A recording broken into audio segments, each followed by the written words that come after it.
कबू होठ से होठ रगड़ेला बहिया में ऊंच पड़ेला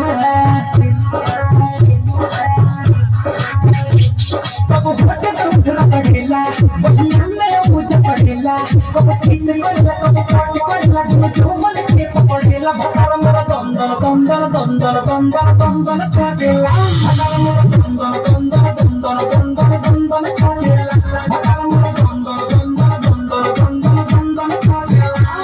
कबू होठ से होठ रगड़ेला बहिया में ऊंच पड़ेला कबू ठीक करला कबू काट करला जो मन के पकड़ेला भकार मोरा दंदन दंदन दंदन दंदन दंदन काटेला भकार मोरा दंदन दंदन दंदन दंदन दंदन काटेला भकार मोरा दंदन दंदन दंदन दंदन दंदन काटेला Presented by Lovely Films Production. DJ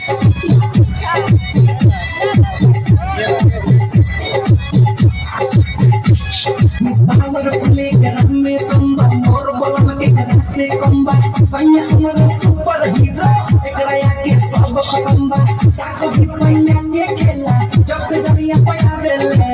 lage bisdi sakhi humke usi ke lavele din raat karla ya din raat karla ko bhi mot pakadela bhatar mor dondon dondon dondon dondon dondon khale bhatar mor dondon dondon dondon dondon dondon khale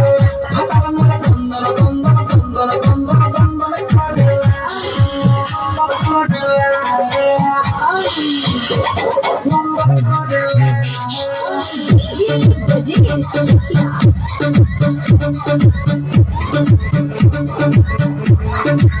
लगे पला रतिया में हमरो पिया मारे बंद फूक के दिया आई हो काला चला खेला जब उठी के आवेले खाके सिला चिंदी सखी धोड़ी पर भबकावेले कब सुके करला कब उठ के करला कब कहला करया खेला भकार मोर दंदन दंदन दंदन दंदन दंदन करे भकार मोर दंदन दंदन दंदन दंदन दंदन करे भकार मोर दंदन दंदन दंदन दंदन दंदन करे कब होठ से होठ रगड़ेला बहिया में ऊंच पड़ेला कब चीत करला कब काट करला जो मन के पकड़ेला भकार मोर दंदन दंदन दंदन दंदन दंदन काटेला भकार मोर दंदन दंदन दंदन दंदन दंदन काटेला भकार मोर दंदन दंदन दंदन